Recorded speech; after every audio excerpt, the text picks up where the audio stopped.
So, మన చుట్టూ ఉన్న పీపుల్ ఎలా ఉండాలి? What kind of circle we have to maintain? ఇది చాలా కష్టమైన క్వెషన్. ఎందుకంటే వాడు చెడ్డోడైతే నేను కరెక్ట్‌గా ఉన్నాను గదా! ఐ యామ్ గుడ్ అని అనుకుంటారు. Is it possible? ఒకరోజు ఒక లాయన్ ఒక ప్రెగ్నెంట్ తోనుందనమాట. అది అడవిలో ఎళ్తుంది. ఎవరో వేటగాడు దాన్ని హంట్ చేయడానికొచ్చాడు. అదొక గుంత లాంటిదొచ్చింది. జంప్ చేయనీకి ప్రయత్నించింది. అది దాంట్లో పడిపోయిందనమాట. సో, వాడు ఎళ్ళిపోయాడు. అది ఒక ఇంకో సింహాన్ని జన్మనిచ్చి చనిపోయిందది.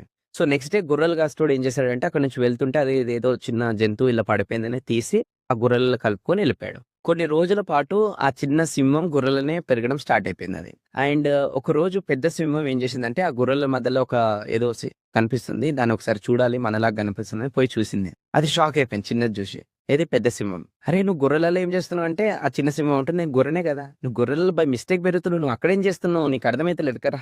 వాటర్ దగ్గర తీసుకెళ్ళి నీ ఫేస్ నా face same to same, same to same. నీ తోక నా తోక same to same, same to same.